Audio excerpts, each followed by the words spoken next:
जिनकी अपनी एक फैन फॉलोइंग है, हास्य का अपना एक अलग अंदाज का अनूठा हस्ताक्षर है, टुंडला की धरती से जिनको पूरी दुनिया में लठूरी लठ के नाम से जाना जाता है, हास्य के एक ऐसे विस्फोटक कवि, हास्य के परमाणु बम भी कहें तो कोई अतिशयोक्ति नहीं होगी। 4 पंक्तियां उनके सम्मान में पढ़ता हूं और बिना किसी भूमिका के, क्योंकि ये वो कवि हैं जिनके लिए कोई भूमिका की आवश्यकता नहीं है। 4 पंक्तियां आदरणीय लठूरी लठ जी के सम्मान में पढ़ता हूं और उन्हें आप लोगों के बीच में आमंत्रित करता हूं कि पलट कर रख दे जो बाजी, उछलना सिक्का बाकी है। कि पलट कर रख दे जो बाजी, उछलना सिक्का बाकी है, करे चारों ही खाने चित, अभी वो मुक्का बाकी है, और दिखाया अब तलक जो भी था वो सब खेल बच्चों का, बचाकर हमने जो रखा तुरुप का इक्का बाकी है। तो जोरदार तालियों से आवाज दीजिए बड़े भाई लठूरी लठ जी। प्रणाम करता हूं आप सबको, आने वाली होली की शुभकामनाएं भी देता हूं।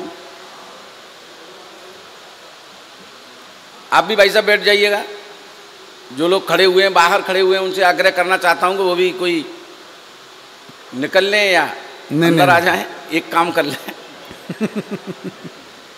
हाँ, खड़े होने से कोई फायदा नहीं है। भगवान ने आपको खड़े होने के लिए पैर दिए हैं, खाने के लिए मुंह दिया है, तो बैठने के लिए कुछ न कुछ तो दिया ही है। उसका भी प्रयोग करना चाहिए, वरना डार्विन का सिद्धांत हमको ये समझाता है कि हम शरीर के जिस अंग का प्रयोग नहीं करते वो धीरे धीरे लुप्त हो जाता है। बस आप इसी तरह से हंसते रहिएगा, खिलखिलाते रहिएगा, आपके दांत मुझे दिखाई देते रहेंगे तो मैं ऐसा महसूस करता रहूंगा जैसे इमरजेंसी वार्ड में भर्ती हूं और आप लोगों के दांत मेरे लिए ऑक्सीजन के सिलेंडर का काम कर रहे हैं। आप थोड़ा सा मैं आपके साथ हंसना चाहता हूं। जीवन में हंसना बहुत मुश्किल का काम हो गया बाबूजी, रुलाना तो आसान हो गया है। पिछले 1 सप्ताह से दिल्ली रो रही है। चंद गद्दारों ने, चंद सरफिरों ने पूरी दिल्ली नहीं पूरी देश को रुला दिया है। बहुत अच्छी बात, बहुत अच्छी बात। कितनी देर लगती है रुलाने में, जमाने लग जाते हैं हंसाने में। वाह वाह वाह वाह वाह वाह वाह। 18वें अध्याय में श्री कृष्ण ने अर्जुन से कहा कि जो हंसते हैं, अर्जुन सुन ले, जो हंसते हैं कभी स्वर्ग नहीं जाते, जो हंसते हैं कभी स्वर्ग नहीं जाते, बल्कि जो वो जहां भी होते हैं स्वर्ग बना लेते हैं। वाह वाह वाह वाह वाह वाह। घर से मंदिर है बहुत दूर, आओ कुछ यूं कर लें, किसी रोते हुए बच्चे को हंसाया जाए। क्या बात, क्या बात, वाह वाह। हंसाने का काम पूजा की तरह करता हूं, मेरे साथ हंस लीजिएगा। ये क्षण जीवन में बहुत मुश्किल से मिलते हैं। संबंधों के आंगन में मितवा, अब दिल से दिल की दूरी है और इस पेट की खातिर पग पग लड़ना। खींच लो भाई। रामलीला पे रावण दहन के काम आएगा। असल में क्या है, डिजिटल फोटोग्राफी का जमाना है। डिजिटल फोटोग्राफी में कई बार होता क्या है, ऊपर का हिस्सा किसी का और नीचे का किसी का। उदाहरण के लिए ऊपर ऊपर लटूरी लट्ठ और नीचे नीचे आलिया भट्ट। कपड़े उतारे वो और सत्यानाश हो जाए मेरा। इसलिए फोटोग्राफरों से मैं सावधान रहता हूँ, भाई साहब आगे आ जाओ, अब मेरा फोटो खींचना भी मत। हाँ, मैं फोटोग्राफरों से बहुत प्रिकॉशन लेता हूँ। ईमानदारी से फोटो खींच लेते हैं और अखबार वाले बगल में बैठा लिए हैं, ये अखबारों में छाप देते हैं। अखबार वाले तो छाप ही देते हैं ना फोटो को। अच्छा, फोटो अखबार में बाबूजी छपे तो कितने गौरव की बात होती है, अच्छा लगता है। मुझे भी अच्छा ही लगता होगा जब अखबार में फोटो छपता है। लेकिन कष्ट तब होता है जब लोग अखबार पढ़ने के बाद रद्दी के भाव बेच देते हैं। यहां कष्ट समाप्त नहीं होता, रद्दी के भाव बेच जाता। आम के आम, गुठलियों के दाम, अखबार पढ़ा और पैसे भी बन गए। लेकिन कष्ट और ज्यादा तब बढ़ता है जब उस रद्दी को हलवाई ले जाए और हलवाई उस पर रख के जलेबी समोसे बेच दे। फिर जलेबी समोसा खाने वाला प्यार से जलेबी समोसे तो खाए और अखबार के टुकड़े को सड़क पे फेंक दे। फिर कोई कुत्ता आए,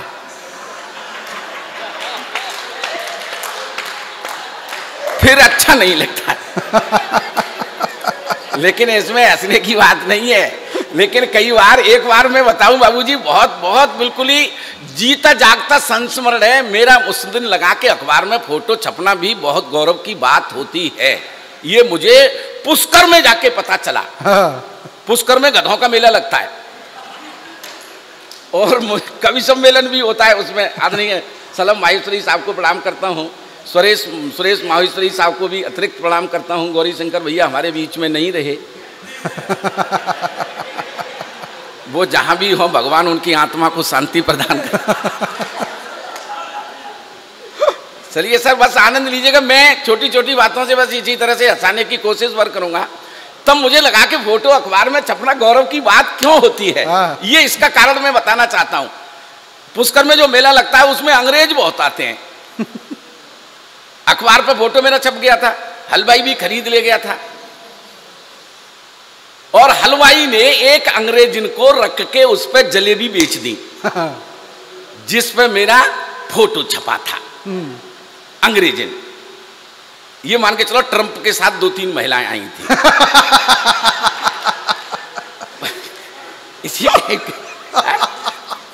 वो अंग्रेज ने जो है, अब जलेबी खाने का अपना तरीका अलग होता है। जलेबी खाने के बाद मेरे फोटो पे लग गई थी चाशनी। अब वो अंग्रेज ने कोनी मार के अपने बाप से पूछा इसको कैसे खाते हैं, तो उसने कह दिया फोटो मेरा। कितना आनंद आया होगा ये मैं ही महसूस कर सकता।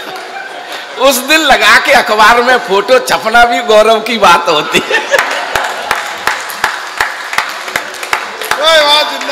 आनंद तो सर बाबूजी हर जगह बिखरा पड़ा है।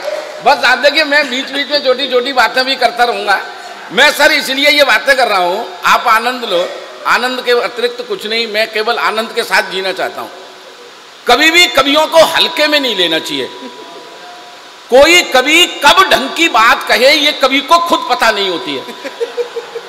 बाबूजी मैं प्रैक्टिकल अनुभव बताता हूं आपको। कोई कवि कब ढंग की बात कह जाए, चाहे वो हास्य का कवि हो, चाहे व्यंग का हो, चाहे गीतकार हो, कोई कवि कभी भी ढंग की बात कह सकता है। जैसे बाबा तुलसीदास ने 600 साल पहले एक ढंग की बात कही थी, वो आज आकर के सिद्ध हुई। कलयुग केवल नाम आधारा, सुमिर सुमिर नर उतरहि पारा। बाबा तुलसीदास 600 साल पहले जानते थे कि कलयुग में आदमी की पहचान आधार कार्ड से होगी। कलयुग केवल नाम आधारा, यानी आधार नहीं होगा तो फिर आपके पास कुछ नहीं होगा। कलयुग केवल नाम आधारा, समझ। अच्छा, कोई बात हमें इसलिए भी नहीं मान लेनी चाहिए।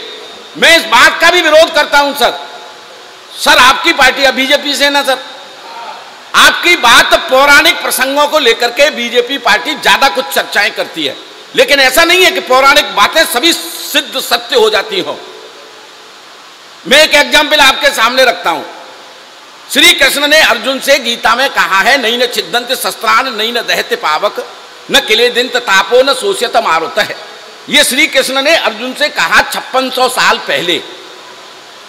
हे अर्जुन, आत्मा अजर अमर है, शरीर मरता है, आत्मा कभी नहीं मरती, केवल शरीर मरता है, आत्मा तो हमेशा हमेशा रहती है। लेकिन जिस दिन मोदी जी ने नोट बंद किए थे उस दिन शरीर जिंदा थे।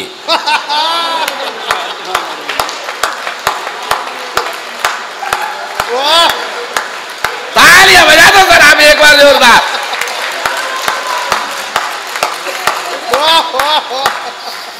सर मैं बहुत लंबी चौड़ी कविताएं नहीं करता हूं, थॉट है मेरे पास, विचार है, मैं विचार आपको पहुंचाने की कोशिश करता हूं। मेरा विचार आपके मन से जुड़ जाए और आपको लगे कि मैं कोई ढंग की बात कह रहा हूं, तो बस आशीष में आपके पास मुझे तालियां देने के अलावा अतिरिक्त कुछ भी नहीं है। बस आपकी तालियां हमारे लिए बिल्कुल डेकाड्रोन के इंजेक्शन की तरह काम करती हैं। या ये कह दूं कि जो काम बाबा राम रहीम के लिए हनीप्रीत करती थी वही काम आपकी तालियां हमारे लिए करती हैं। हाँ, तो अब मुझको बाबा राम रहीम समझते रहना, लेकिन खुद को हनीप्रीत मत समझना, हाँ, वरना मैं संकट में फंस जाऊंगा। हाँ सर, बस देखिए हंसते रहिए, खिलखिलाते रहिए। आदमी और जानवर में बाबूजी इतना ही तो फर्क है, आदमी हंस सकता है, कभी जानवर को कभी आपने हंसते हुए नहीं देखा होगा। ये बात अलग है कि अगर कोई हंसने की बात हो और उसे सुनकर कोई जानवर हंसने की कोशिश कर रहा हो, तो समझ लो कि उसमें आदमी होने के लक्षण पैदा हो रहे हैं। भैया अरे भैया मैं मुश्किल से 10 मिनट का मेहमान हूं। नहीं 10 मिनट का मेहमान हूं, उसके बाद में तो लटूरी लट हो जाऊंगा। नहीं आप क्या समझ रहे थे, मैं वहां पर चला जाऊंगा ऐसी बरसात में? ना मैं ना जाऊं इसी बरसात में। हाँ? अच्छा, जो लोग चले गए मुझे उनसे कोई शिकायत नहीं है, ये कुर्सियां सब भरी पड़ी थी। ईमानदारी से बाबूजी बता रहा हूं, वही लोग चले गए जिनको अपने घरों के ऊपर भरोसा नहीं था, या वो चले गए जिनके पड़ोसी पहले चले गए थे।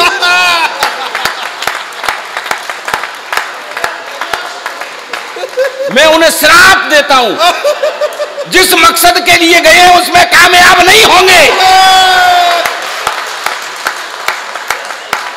आज की रात उनके नेटवर्क मिले ही नहीं। अरे इतने ठाके छोड़ करके चले गए। सर मैं तब कहना चाहता हूं, हंसने का सौभाग्य हर किसी को मिलता नहीं है। सर समझना मेरी बात को, हंसने का सौभाग्य हर किसी को मिलता नहीं है। वही लोग चले गए जो दुर्भाग्यशाली है। कुछ सरफिरों का तो यहां फूटा नसीब है, कुछ सरफिरों का तो यहां फूटा नसीब है। चेहरे पर मुस्कान नहीं तो समझ लेना गरीब है। हंसने हंसाने पर कैसी बंदिश है, अरे हंसता तो वो है जो प्रभु के करीब है। हंसता तो वो है, हंसता तो वो है जो प्रभु के करीब है। बिना परम पिता परमात्मा की असीम अनुकंपा के सर एक क्षण भी में हमको हंसने हंसाने का नहीं मिल सकता। लंबी चौड़ी बातें नहीं वो करनी पड़ती कविता में, कविता बहुत कम शब्दों में हो जाती है। अब ज्यादा हलो हलो मत करो, कोई आवश्यकता नहीं है हलो की। अब तो हलना है तो बस मुझे ही हलना है, तू तो पब्लिक को हलाने की बात मत करो भाई। हाँ वरना मुझे, हाँ मैं मेरे ठेलों वाली। अच्छा सर आप कर रहे हो? अरे सर ना महान का चुना दूंगा नहीं बिल्कुल। और आप इसके बाद में कमेंट मत करना, जो बात मैं बोलने जा रहा हूँ मैं उससे आगे बोल नहीं पाऊंगा। आपने जो कविता सुनाई हो गौरी शंकर जी के बारे में जो कहा कि वो, तो मैं उसमें 1-2 लाइन आपको सुना रहा हूँ। अच्छा। और आप जैसे कोई महान कवि थे जहाँ मैंने सुना था, मेरी अपनी नहीं है। नहीं मैं धीरे धीरे जाओ अपने घर को जाने वाले, एक रात में 2-2 आनंद उठाने वाले। इतना ही कहना तो आपने तो समझ गया मैं, आप उनके ही दोस्त हो। सबका दोस्त हूं। नहीं खग जाने खगई की भाषा। सर मैंने कहा ना, मैं कोई कमेंट आपका नहीं सुनूंगा। वजह क्या है कि मैं तो यहाँ हर घर में बता हुआ हूँ। अच्छा तो आप मुझे क्या नहीं कह सकते। तो तुमका कासगंज के फूफा हो का? अगर आपको रोटी खानी है तो हमारी बदौलत मिलेगी। चलिए सर, ये मैं निश्चित, हाँ ठीक है। असल में मैं कुछ मत कहना। ना मैं नहीं इसलिए नहीं कहूँगा कि इस तरह से, इसलिए आपको अर्ज कर दिया। ठीक है ठीक है। मंजुल भैया इनको माइक छिनाओ। ये तो डायरेक्ट हमारे पेट पे लात मार रहे हैं। एक कभी और बढ़ जाएगा। लेकिन एक बाबूजी बात और मैं बताऊं आपको, हास्य रस का कभी जब ऊपर मंच पे खड़ा हो तो उसे नीचे से कभी मत छेड़ो।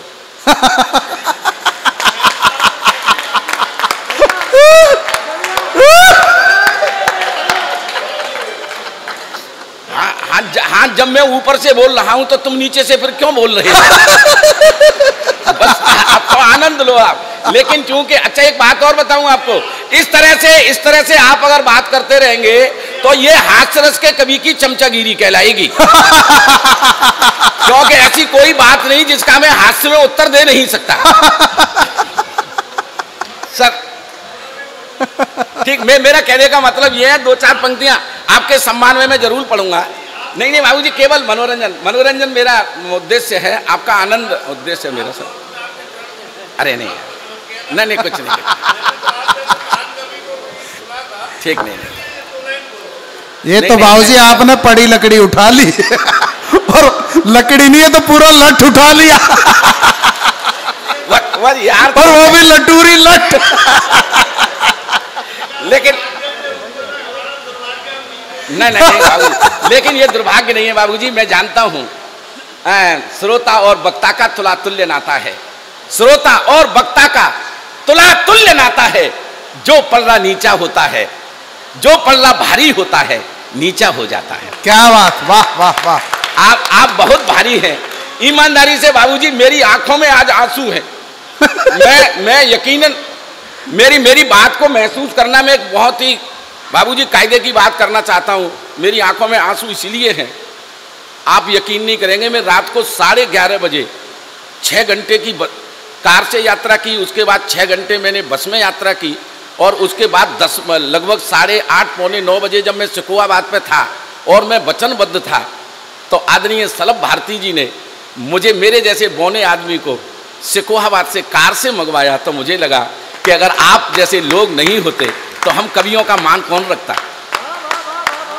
बहुत अच्छे। और अभिभूत तब हुआ कि आपका, हमारा एक बहुत बड़ा कवि, जो हास्य का बहुत बड़ा कवि है, सबरस मुर्सानी, कासगंज में अक्सर आता रहता है, वो आज घायल हो गया, और उसको भी गंतव्य तक पहुंचाने के लिए आदरणीय सलभ जी ने कार की व्यवस्था कर दी। हम कवि, ये आपका स्नेह है। हम आज पैसे के लिए नहीं आए बाबूजी, ईमानदारी से। बहुत मोटे मोटे लिफाफा ले लेते हैं, हम महानगरों में जाते हैं, लेकिन वहाँ बाबूजी धन कविता सुनता है। लेकिन आप लोगों के बीच में ऐसा महसूस कर रहे हैं कि जैसे मन कविता सुनता। बिल्कुल सच्ची बात, बिल्कुल सच्ची बात। आप जैसा बड़ा आदमी, ये केवल मस्ती और आनंद की बातें हैं, हम कुछ भी कह सकते हैं, लेकिन आप जैसे बड़े लोगों की वजह से हिंदी जिंदा है। हिंदी जिंदा है तो संस्कृति जिंदा है, संस्कृति संस्कार जिंदे हैं।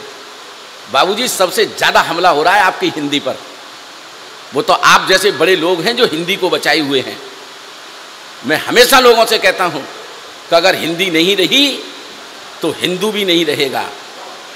बिल्कुल बिल्कुल। और हिंदू नहीं रहा तो ये हिंदुस्तान भी नहीं रहेगा। क्या बात, वाह वाह वाह वाह वाह वाह वाह वाह। सबसे ज्यादा हमला है हिंदी के ऊपर। आज आप अपने छोटे बच्चे को, छोटे नाती को, छोटे पोते को कॉन्वेंट स्कूल में पढ़ाते हैं। मैं जानता हूं अंग्रेजी आज बहुत आवश्यक भाषा हो गई है, लेकिन ये भी मान लो आप, अंग्रेजी भले ही बहुत आवश्यक भाषा हो, लेकिन कंप्यूटर ने ये सिद्ध कर दिया है कि टंकड़ की सबसे श्रेष्ठ भाषा हिंदी और संस्कृत है। और हम अंग्रेजी के पीछे क्यों पड़े हैं, ये मेरी समझ में नहीं आता बाबूजी। जो भाषा ए फॉर एप्पल से शुरू होती हो और जेड फॉर जेब्रा तक की यात्रा करा देती हो, यानी कि फल से चलती है और जानवर तक की यात्रा करा देती है, वो भाषा होती है अंग्रेजी। लेकिन मेरी भाषा हिंदी है, जो आ फॉर अज्ञानी से शुरू होती है और ज्ञा फॉर ज्ञानी तक की यात्रा करा देती है। वाह वाह वाह वाह वाह, जिंदाबाद जिंदाबाद जिंदाबाद। आ फॉर अज्ञानी से शुरू होती है और ज्ञा फॉर ज्ञानी तक की यात्रा करा देती है। लेकिन सबसे बड़ा संकट है इस हिंदी पर। आप ये जो अखबारों में जो खबर पढ़ते हैं, आप 3 साल की बेटी के साथ दरिंदगी, 6 साल की बेटी के साथ दरिंदगी, 5 साल की बेटी के साथ दरिंदगी, दामिनी के साथ जो कुछ भी हुआ, उसके साथ उन नालायकों को अब तक फांसी की सजाएं सरकार नहीं दे पाई। इससे ज्यादा और घृणित कार्य क्या हो सकता है। और ये सब भाषा के अभाव में हो रहा है। और सबसे सर्वनाश कर दिया इस भाषा का एंड्रॉइड मोबाइल ने। एंड्रॉइड मोबाइल ने क्या दुर्गति कर दिया इस भाषा की। मैं छोटी छोटी टिप्पणियों से हंसते हंसाते बात कहना चाहता हूं। मैं लंबी चौड़ी बातें नहीं करता, लेकिन बात आपके मन और मस्तिष्क तक पहुंचाना चाहता हूं। हिंदी का सबसे बड़ा नुकसान किया है इस एंड्रॉइड मोबाइल ने। छोटे छोटे बच्चों तक की भाषा बिगाड़ दी है इसने। पिछले दिनों 9 साल का छोटा बेटा मुझसे कहने लगा, पापा स्कूल में नई मैडम आई है ना, बहुत हॉट है। ये भाषा कर दी है सर, मैं सही बता रहा हूं आपको। शर्म कर्म ठोंकने का मन करता है। 9 साल का बेटा कह रहा है स्कूल में नई मैडम आई है, बहुत हॉट है, सी इज वेरी हॉट। अरे मैंने कहा चुप, टीचर माँ के समान होती है, चुप हो जा। तो पलट के मुझसे ही कहने लगा, आप चुप हो जाओ, हमेशा अपनी जुगाड़ में ही रहते हो। इस बात पर मुझे गुस्सा आ गया, तो मैंने बाप होने का अधिकार प्रयोग किया। बाप होने का अधिकार तो बाबूजी आप जानते ही होंगे, जानते हैं ना, बच्चों को कूटना है की जरूरत नहीं है। बच्चों को कूटे नहीं तो हमको भ्रम होता है कि हम इनके बाप हैं भी कि नहीं। ये अधिकार केवल हिंदुस्तान में शेष रह गया बच्चों को पीटने वाला। दुनिया के किसी भी देश में आप बच्चों को नहीं पीट सकते। मैंने पिछले दिनों अखबार में एक समाचार पढ़ा कि जर्मन के एक माता पिता ने अपने बेटे को पीटने के चक्कर में 18 महीने की सजा काटी। तब जाकर मुझे विश्वास हुआ कि मेरे जो कुछ मित्र विदेश में रहते हैं हर साल हिंदुस्तान बच्चों को लेकर क्यों आते हैं कि चलो इनको वहां जाकर कूट लेंगे। फिर कुछ लोग हवाई अड्डे पर ही शुरू हो जाते हैं, अब आया ऊंट पहाड़ के नीचे, देख जनार्दन। तो मैंने भी बेटे को चांटा मार दिया। जैसे ही मैंने बेटे को चांटा दिया तो पलट के मुझे पूछने बैठ गया कि आपके पापा आपको ऐसे ही पीटते थे? हम इनके ऐसे ही पीटते थे। अच्छा, फिर तो उनके भी पीटते होंगे। हम इनकी पीटते ही होंगे। अच्छा, उनके भी पीटते होंगे। अबे मैं इनकी पीटते ही होंगे। तू क्या जानना चाहता है? कि मैं तो ये जानना चाहता हूं ये गुंडागर्दी अपने खानदान में कब से चली आ रही है।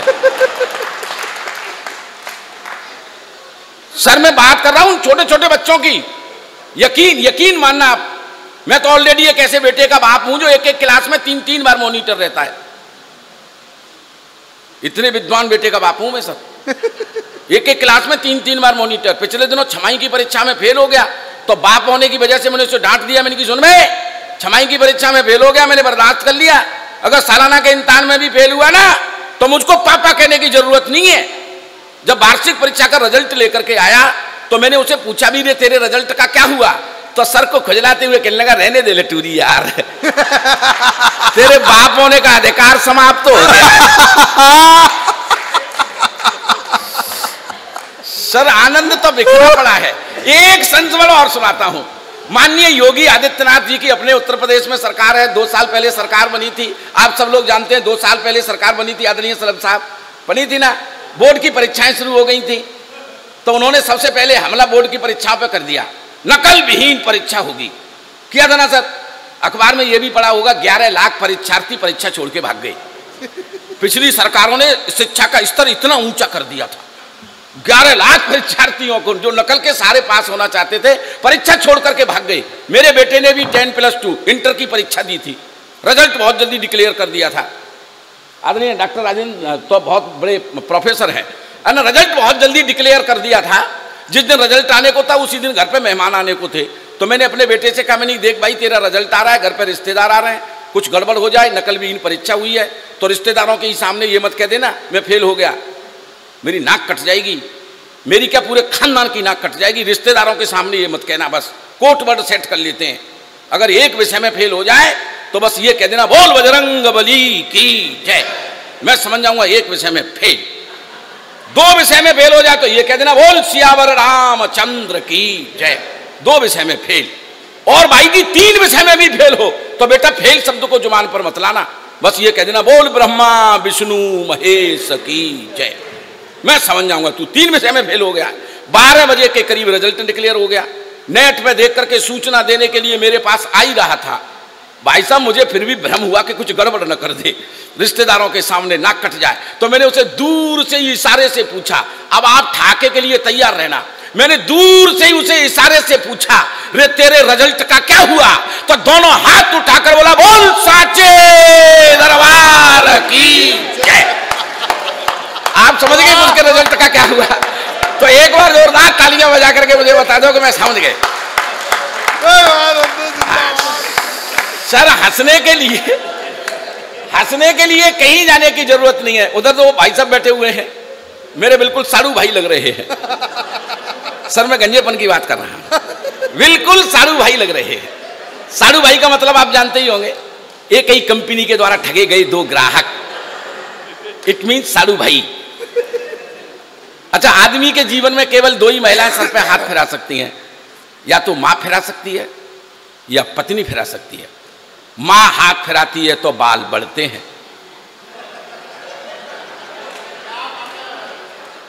पत्नी फिराती है तो मामला ऐसा हो जाता है।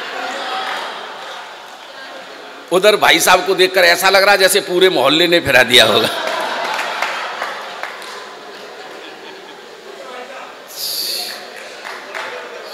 तुम तो अपने बगल वाले को समझो। मतलब पड़ोस में ही जब आइटम उपलब्ध है तो इधर उधर क्यों झांक रहे हैं? वो तो मैंने उनका बहाना ले लिया है, भाई साहब आप चिंता मत करो, हम गंजे लोगों को कोई प्रॉब्लम नहीं होती, सुबह सुबह मुंह धोएं तो पता नहीं चलता कहाँ तक धो लें। लेकिन शर्मिंदा होने की कोई जरूरत नहीं है, जितने भी मेरे साधु भाई हैं उनको कोई जरूरत नहीं है, क्योंकि मैं अच्छी तरह से जानता हूं कि अच्छी फसल वहीं पैदा होती है जहां गोबर की खाद ज्यादा होती है। और कोई ऐसे ही थोड़े गंजा हो जाता है। भाई साहब सुनना, मैं अपना रोना रोता हूं आपके सामने। बाबूजी एक ईमानदारी से बात बताना, जब हम कक्षा 6 या 7 में, मतलब हम प्राइमरी अपर प्राइमरी में जब पढ़ रहे होते हैं तो जरूर हमारे मन में कुछ सपने होते हैं कि मैं IAS बन जाऊंगा, PCS बन जाऊंगा, IPS बन जाऊंगा। सलब साहब होते ना, ऐसे सपने हम देखा करते हैं। कोई डॉक्टर बनने का सपना देखता है, कोई फौज में भर्ती होने का सपना देखता है, कोई राजनीति में आने का सपना देखता है। लेकिन बाबूजी जब मैं कक्षा 7 में पढ़ता था और किसी गंजे को देखता था तो मेरे मुंह में पानी आता था और मैं ये सोचता था कि आखिर मैं गंजा कब बनूंगा। ये मेरे बाल मन की भोलेपन की इच्छा थी। भगवान ने जल्दी सुन ली, जवानी में ही गंजा हो गया। आपसे ये बात छुपाऊंगा ही नहीं कि मैं तो शादी से पहले भी गंजा ही था। शादी वाले आना शुरू हो गए थे। शादी वाले आते हैं तो घर के बुजुर्गों से मिलते हैं, दादा से मिलते हैं, पिताजी से मिलते हैं, ताऊ से मिलते हैं। वो भी अक्सर ताऊ से, चाचा से, उनसे मिलते थे। लेकिन कई बार बाबूजी कष्ट बढ़ जाता था कि जब कुछ लड़की वाले मेरे ही सामने आते और हाथ जोड़कर मुझे ही पूछते, लड़का कहाँ है? अब मैं उनसे कैसे कहता कि मैं ही हूं। उस समय मेरे ऊपर क्या गुजरती होगी ये तो मैं ही महसूस कर सकता हूं। जाके पायल फटी भिवाई, सो का जाने पीर पड़ाई, मुझसे ही पूछते कि लड़का कहाँ है। अब मैं उनसे कैसे बताता कि मैं ही हूं। लेकिन साहब एक लड़की वाले आए, पिताजी से मिले, पिताजी को उन्होंने साफ साफ बता दिया, देखो भाई, पिताजी ने साफ साफ बता दिया, देखो भाई शादी भले ही कर दो लेकिन लड़का सर से गंजा है। तो लड़की वालों ने भी कह दिया कोई बात नहीं, तुम्हारा लड़का सर से गंजा है, हमारी लड़की दिमाग से गंजी है।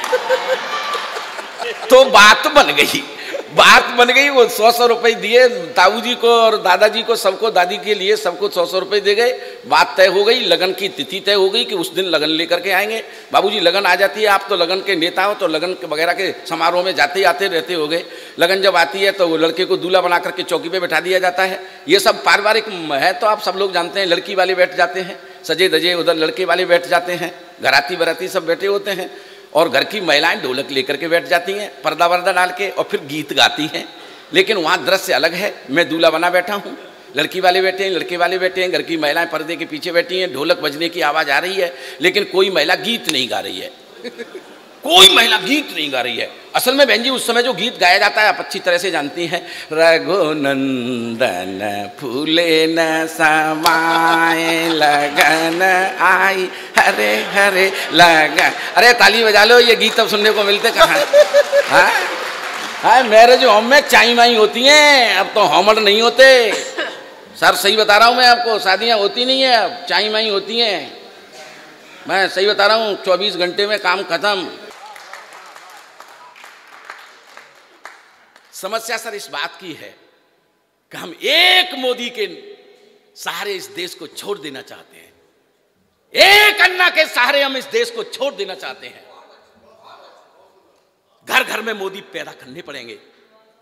कभी स्वच्छता अभियान सफल नहीं हो सकता बाबूजी, सुन लेना, जब तक आप मूंगफली के छिलके बसों में डालना बंद नहीं करेंगे।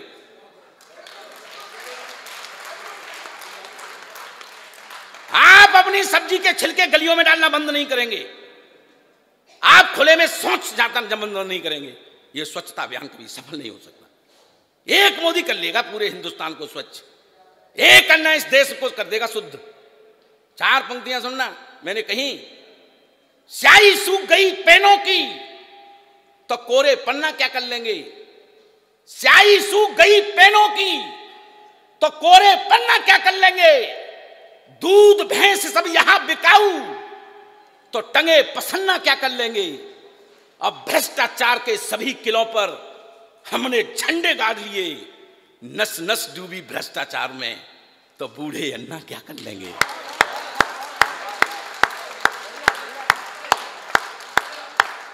नस नस डूबी भ्रष्टाचार में तो बूढ़े अन्ना क्या कर लेंगे। नस नस डूबी भ्रष्टाचार में, तो बूढ़े अन्ना क्या कर लेंगे। हम खुद को एक एक मोदी बनना पड़ेगा सर। मेरा मानना ये है कि जब हम सब बदलेंगे तब देश बदलेगा। किसी एक प्रवचन से देश नहीं बदल सकता, आचरण से देश बदलता है। आप आचरण शुद्ध नहीं करना चाहते सर। मैं असल में कई बार तो मेरे पास अंदर आग रहती है, जिस आग को मैं शेयर करना चाहता हूं।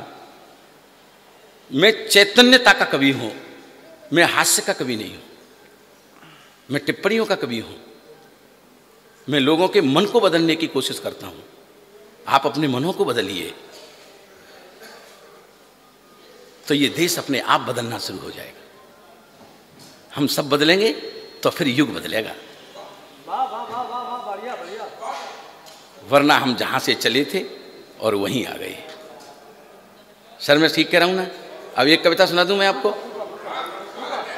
समय ज्यादा हो गया है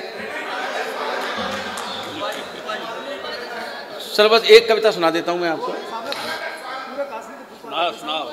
सुनाओ दद्दू। अच्छा सर मैं प्रणाम करता हूं आपको, फूफा मान करके प्रणाम कर रहा हूं। बाबूजी बस मैं जिस कविता के लिए आपको रोक के बैठा था, जी तो मैंने अभी तबला ठोंको है।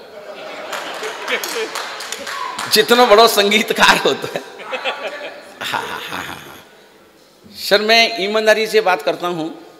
मैंने ये घोषणा जो है दिल्ली में जब चुनाव हो रहा था अभी, मैंने उस समय नेताओं के बयान भाषणों को सुनकर के मैंने 4 पंक्तियाँ लिखी 1 महीना पहले, और सिद्ध हो गई वो पंक्तियाँ। कवि के पास दृष्टि होती है, जो वो देख सकता है सामान्य व्यक्ति नहीं देख सकता। मैंने जो देखा था उस समय राजनीतिक जो द्वंद्व हुआ, आपको भी कहीं लग रहा होगा। एक बार को हम अपने आप को पार्टियों से अलग करके देखें, विचार करके देखें, तो मुझे लगा आज जो राजनीति में लोग आ रहे हैं, चरित्र नहीं आ रहे हैं, चलचित्र आ रहे हैं। चरित्र तो गायब ही होते चले जा रहे हैं।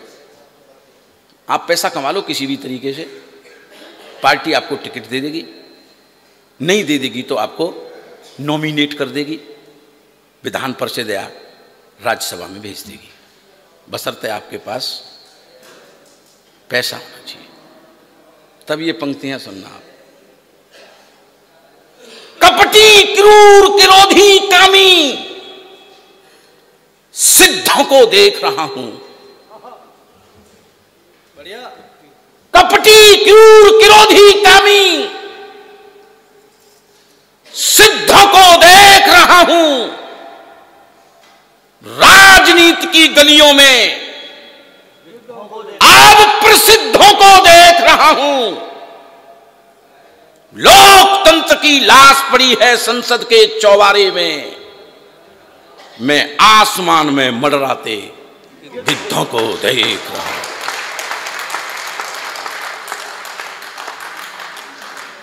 कवि को जिंदा चाहिए अपना अगर वजूद, सदा छाछ को छाछ लिख और दूध को दूध।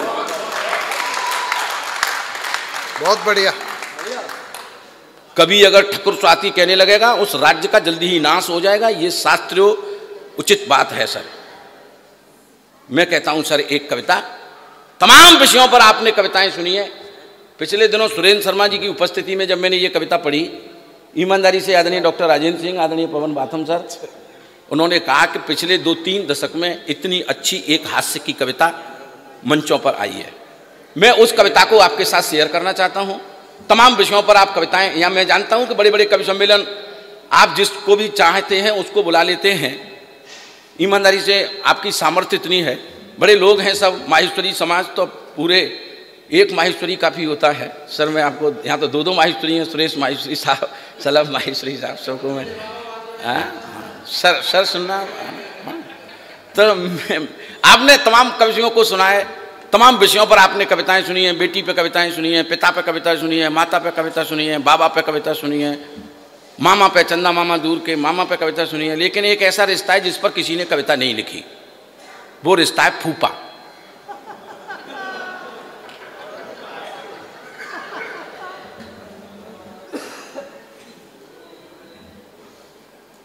बहन जी आप 5 मिनट बाद चली जाती?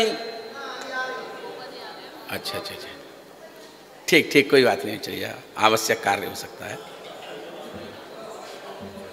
ठीक। सर ये पति नाम का प्राणी जो होता है वो बेचारा निरीह व्यक्ति होता है। सर बता रहा हूं, उसकी याद कैसे की जाती है। पिछले दिनों मेरी घरवाली चली गई अपने पियर, बाबूजी सुनना, थोड़ा सा आनंद लेना। घरवाली चली गई पियर, लौट के नहीं आई 1 महीने तक। जब लौट के आई तो मैंने उसको उलाना दिया, मैंने कि तूने 1 महीने तक अपने पियर में गुजार दिया, कभी मुझको याद किया? मैंने आपको बहुत याद किया। अच्छा, मैंने कि सबसे पहले तुझे मेरी कब याद आई? ईमानदारी थे तो जब रेल में कुली नहीं मिलो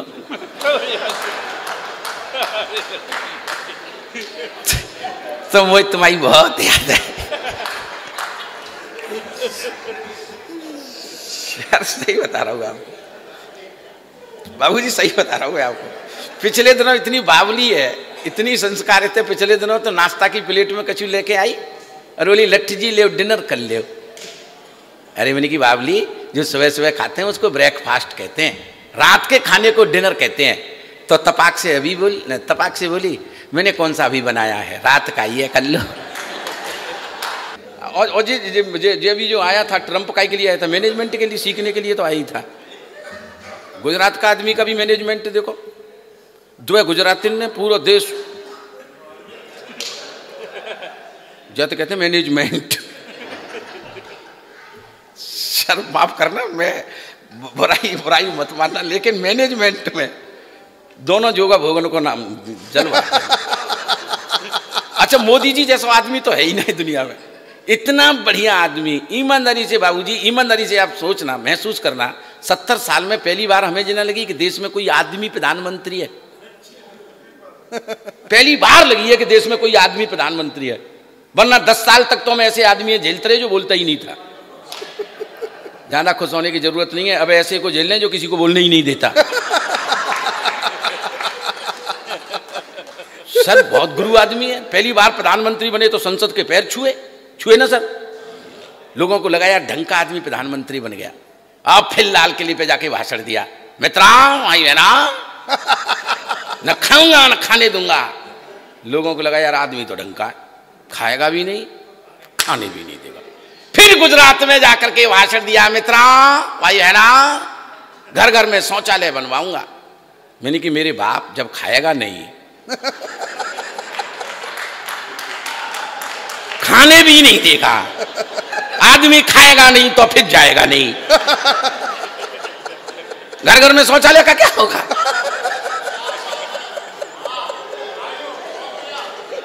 अच्छा सर, पिछली पंचवर्षीय योजनाएं जो थी उसमें 4-5 बहुत अच्छे काम किए। हास्य व्यंग के कभी की मजबूरी होती है, लोगों को हंसाना पड़ता है, बात कहने का ढंग तक पहुंचना। 4-5 बहुत अच्छे काम हो गए थे।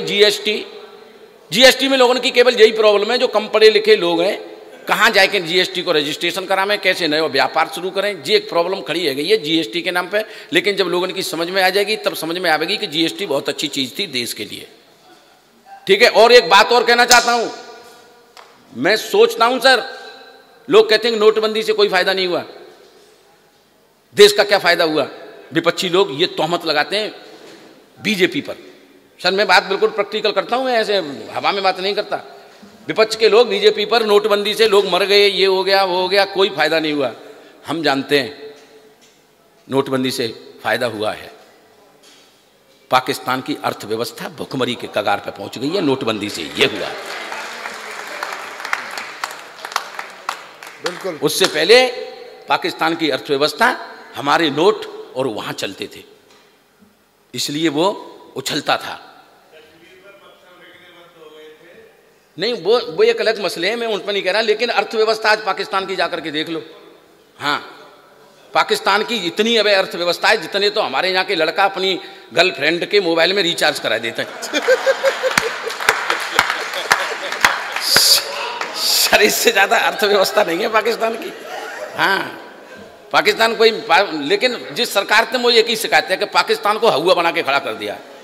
पाकिस्तान पिद्दी ने पिद्दी को 100 रुपया, जितनी पाकिस्तान की जनसंख्या है उतने तो धीरे धीरे अपनी जेलों में बाबा बंद भए जा रहे हैं। सर सही बता रहा हूँ, एक बाबा से कह दो तेरी सजा माफ तो दूसरे दिन ही पाकिस्तान साफ। जी पाकिस्तान का चुना है सर। मैं तो आपको प्रैक्टिकल, तो हम जो 4-5 योजना वही जीएसटी, नोटबंदी, उज्ज्वला योजना, ये सब योजनाएं आपके दिमाग में रखना। 3-4 बातें केवल ठाके के लिए कहना चाहता हूँ। जीएसटी से शुरू करता हूँ। धंधो नयो करन नहीं दे रहे जी। प्रॉब्लम भैया लोगों ने धंधो नयो शुरू कैसे करें, धंधो नयो करन नहीं दे रहे और रुपया घरे धरन नहीं दे रहे। बैंक में जमा कर दे, 2 लाख ज्यादा निकालना हो सकते। धंधो नयो करन नहीं दे रहे, धंधो नयो करन नहीं दे रहे और रुपया घरे धरन नहीं दे रहे। और अगली पंक्ति में ठाके को रोक के दिखाना, आगे से लेकर पीछे तक के लोग। धंधो नयो करन नहीं दे रहे, रुपया घरे धरन नहीं दे रहे, शौचालय में पानी नहीं है और बाहर हमें करन नहीं दे रहे।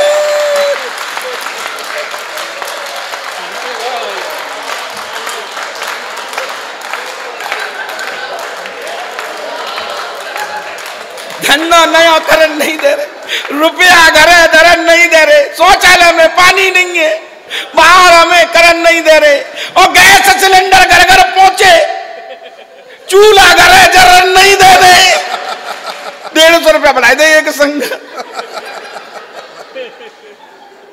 उज्ज्वला योजना में बाबूजी ईमानदारी से बता रहा हूं, जिन लोगों ने सिलेंडर दे दे तुमने वो दोबारा भरवाई ना है। चूल्हा घरे अब उन्हें तो पता ही अच्छी तरह से, दोबारा नहीं आए होंगे भाई साहब। हाँ कहूँ शादी ब्याह में काम आ रहे हैं उनके सिलेंडर।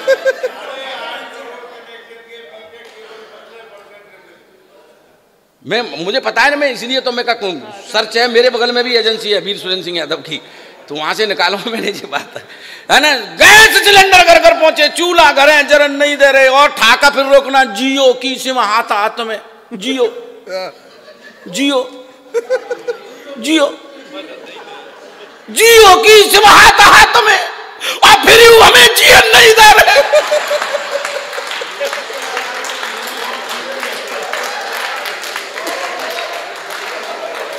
शौचालय में पानी नहीं है, बाहर हमें करन नहीं दे रहे।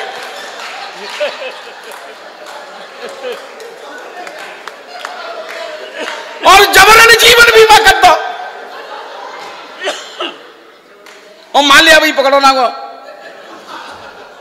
जबरन जीवन बीमा कर दो, फिर ठाके को रोकना अगर बात डंकी हो रही हो तो जबरन जीवन बीमा कर दो।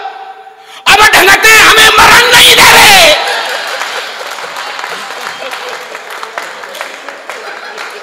शौचालय में पानी नहीं है और बाहर हमें करन नहीं दे रहे।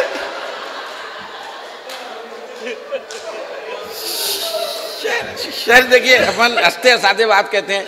अब सुन लो कविता में सुना रहा हूं आप, जिसे हम आपका मन रखने के लिए हैं, आपको ठाके दिलाने के लिए। सुनना सर, मैंने सर फूफा जी पे कविता लिखी। फूफा जी पे कविता लिखी क्यों, इसको सुनना आप।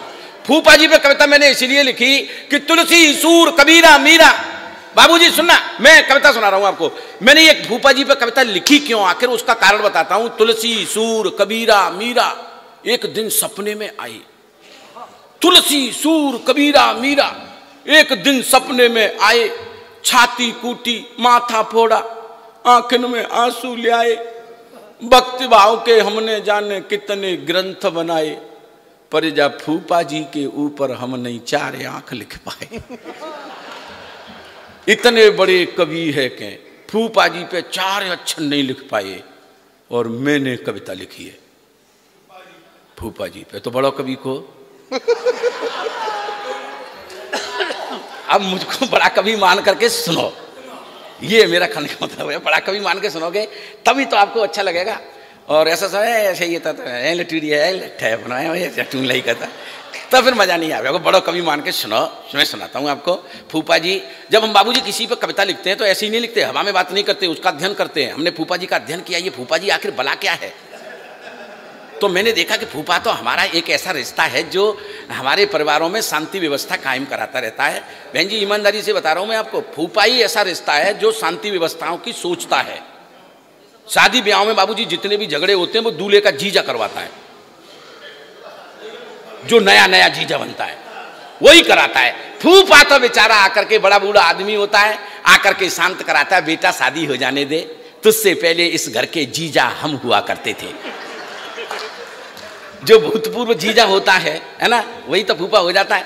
तुझसे पहले इस घर के जीजा हम हुआ करते थे, आज फूफा हो गए हैं, कल तू भी फूफा हो जाए, शादी हो जाने दे बेटा शादी।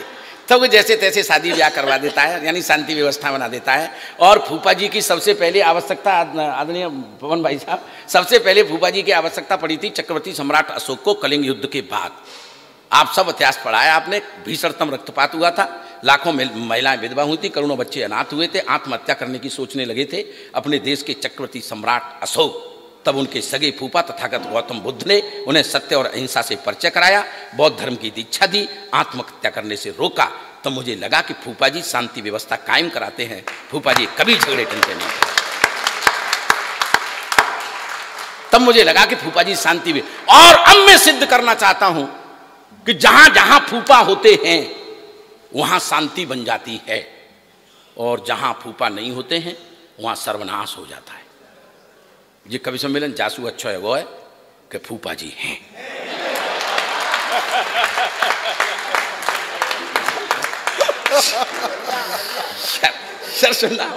फूफा जी जहां होते हैं तहां मामला हो ही जाता है आनंद का। अब मैं बाबूजी सिद्ध कर रहा हूं, मेरे एक एक तर्क के साथ केवल ठाकों का सफर करना। अगर उसमें गहराई में जाएंगे तो गहराई में अर्थ कुछ और है, लेकिन आप ऊपरी मन से देखेंगे तो मैं बिल्कुल सत्य उद्घाटित करते हुए आपके सामने से गुजरता चला जाऊंगा, और आपको लगेगा कि मैं हास्य की त्रिवेणी में स्नान करता हुआ आपको वो आनंद की अनुभूतियां करा देना चाहता हूं जिसके लिए लोग तरसते रहते हैं। सुनना सर, मैं सुनाता हूं।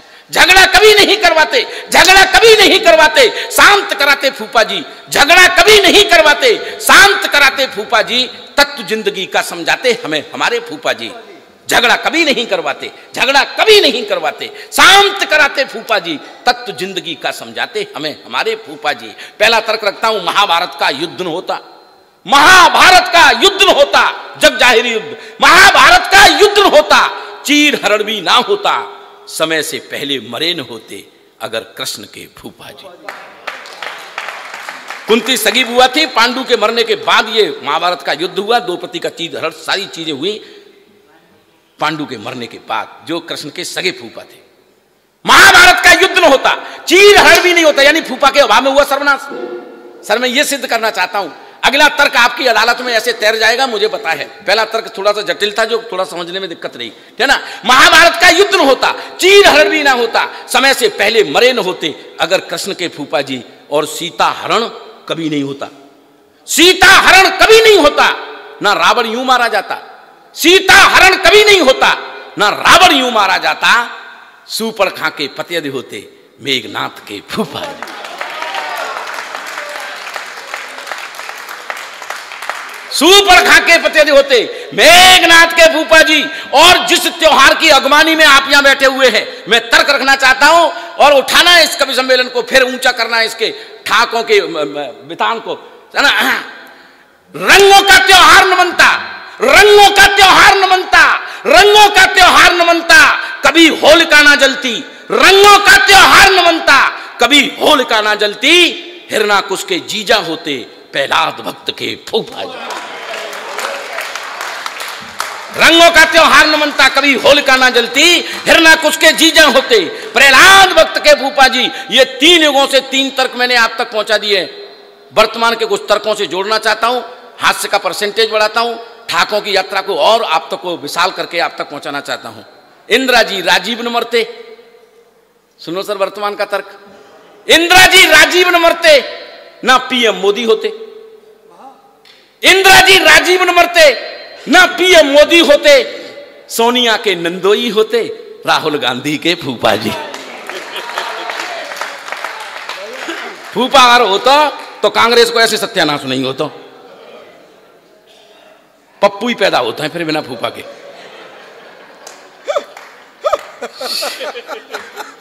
सर सही बता रहा हूं।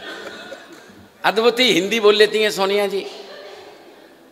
पिछले दिनों चली गई वहां मध्य प्रदेश में ओंकारेश्वर नर्मदा पे।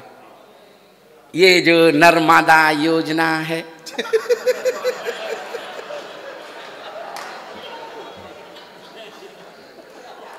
भारतीय जनता पार्टी की सरकार तेल लगाना की चिंता नहीं कर रही है।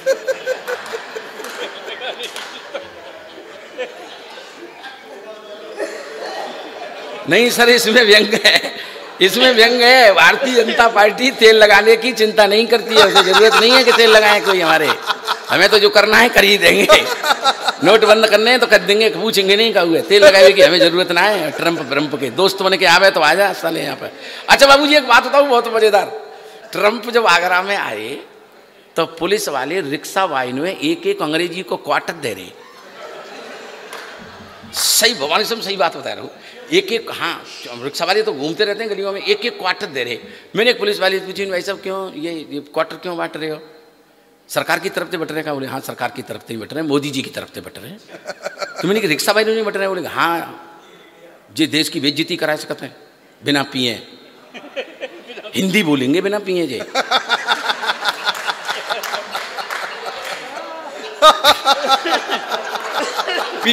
पीवे के बाद तो जे सब फिर अंग्रेजी बोले।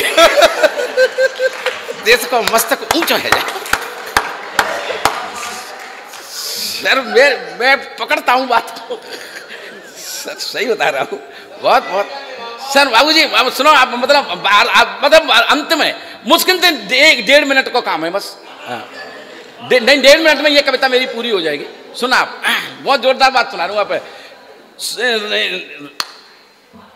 इंदिरा जी राजीव न मरते, न पीएम मोदी होते, सोनिया के नंदोई होते, राहुल गांधी के फूफा जी। और फिर अब ठाके को फिर रोकना। इस पर बाबूजी आप सबसे ज्यादा हंसेंगे, पूरे कवि सम्मेलन में इतने नहीं हंसे। उससे ज्यादा अगर आपके मन करे हंसने का तो फिर आप हंसी को रोकिएगा मत। इंदिरा जी राजीव न मरते, ना पीएम मोदी होते, सोनिया के नंदोई होते, राहुल गांधी के फूफा जी। और ये 2019 की बात है, बिल्कुल बेईमानी लगती जो 303 सीटें ले आए हो। 2019 की बातें बिल्कुल बेईमानी लगती। 2019 की बातें, ठाके के लिए तैयार रहना। 2019 की बातें बिल्कुल बेईमानी लगती। मायावती के पतियारे होते, यादव अखिलेश के फूफा। बाबूजी केवल बैठ जा, पूरी कविता बाबूजी। असल में क्या है कि कविता के बीच में से आप जा रहे हो, मुझे अभी तो कविता शुरू हो रही है। सर प्लीज प्लीज सर हम बचा नहीं सर, मुझे आखिरी बस आखिरी बंदा नहीं, मैं भाग करके पीछे चला जाऊंगा। हाँ, और इस समय सोती हुई शेरनी को जगाने से अच्छा है कि यहीं आत्महत्या कर लो। सुना बस, अब तो आनंद के ठाके अब तो शुरू है ना ऐसा है ना। मायावती के पति होते हैं यादव अखिलेश के फूफा जी। बुआ तो कुआरी बैठी है। बुआ तो कुआरी बैठी है, ये सारा देश जानता है। बुआ तो कुआरी बैठी है, ये सारा देश जानता है। बुआ केवल हाँ कर दे तो लाख मिलेंगे फूफा जी। बुआ केवल हाँ कर दे तो लाख मिलेंगे फूफा जी। और कई बार फूफा जी का चुनाव गलत हो जाता है, तब भी सर्वनाश की संभावनाएं बनी रहती हैं बाबूजी। और ध्यान रखना, फूफा जी का चुनाव कभी गलत मत करना, भूल के भी नहीं। हालत ऐसी हो जाएगी जैसी मैं आपको दिखाना चाहता हूं अडवाणी जसवंत सिंह की। तब से ही मिट्टी खराब है।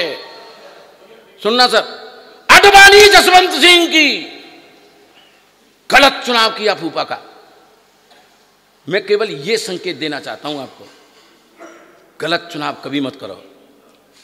अडवाणी जसवंत सिंह की तब से ही मिट्टी खराब है, जब से उनने समझ लिया था उस जिन्ना को फूफा जी। वाह वाह वाह। पाकिस्तान जाके जिन्ना की समाधि पे फूल चढ़ा के आए तो ऐसा लगा कि अपनी समाधि पे चढ़ाए आए। और मोदी जी हमारे बहुत अच्छे आदमी हैं, दूसरी बार प्रधानमंत्री बन गए, लेकिन हर बड़ी सभा में अडवाणी जी को, मुरली मनोहर जोशी को बुलाना बिल्कुल नहीं भूलेंगे, सामने बैठा लेंगे ऐसे ही, और फिर लोगों से कहेंगे भाइयों बहनों, आज मैं जो कुछ हूं इनकी वजह से, इनकी वजह से, और ये जो भी कुछ है आज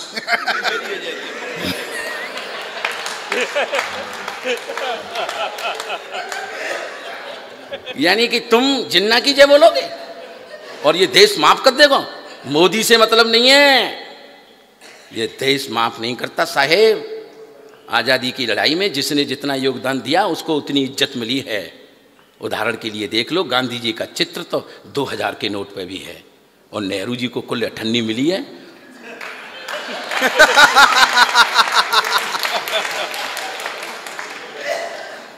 सर प्रैक्टिकल बातें करता हूं, कहीं ऐसे ही थोड़ी बात करता हूं।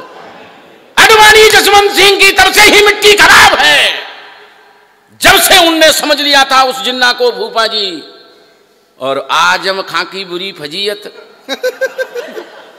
योगी राज में ना होती। व्यंग समझने वालों का ठाका चाहता हूं। आजम खां की बुरी फजीयत योगी राज में ना होती, हाथ जोड़कर अमित शाह को यदि वो कहता भूपा जी। वाह वाह, हाथ जोड़कर अमित शाह को यदि वो कहता भूपा जी। और मोदी तो मन के फकीर हैं। 2019 में क्यों दोबारा प्रधानमंत्री बना दिया, इस बात को मैं सार्थक करता हूं, और तालियों की मोहर आप लगा देना। मोदी तो मन के फकीर हैं, झोली डाली चलना दें, इसलिए दूसरी मर्तबा हमने चुन लिया भूपा जी। इसलिए दूसरी मर्तबा हमने चुन लिया भूपा जी। और बहनों सुनना, मैं आपको एक नसीहत देना चाहता हूं। उन महिलाओं की इज्जत हर एक घड़ी खतरे में है। किसी आसाराम को राम रहीम को दोष मत देना साहेब। उन महिलाओं की इज्जत, उन महिलाओं की इज्जत हर एक घड़ी खतरे में है, जो आश्रम और गुफा वालों को समझ रही हैं फूफा। और सर सुनना, एक भविष्यवाणी और करके जा रहा हूं, मोदी जी तक पहुंचा देना। मोदी जी से नम्र निवेदन, 15 लाख जल्द भिजवाओ।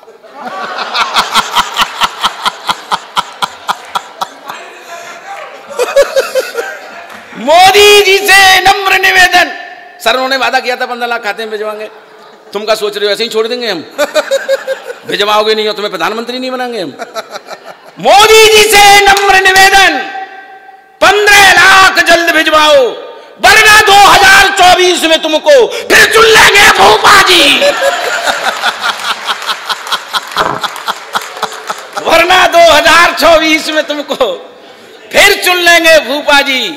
और ये कविता मेरी अच्छी है, ये कविता मेरी अच्छी है, तो छोटो सो एक निवेदन है, दोनों हाथ उठाए के अपने ताली ठोको भूपा जी।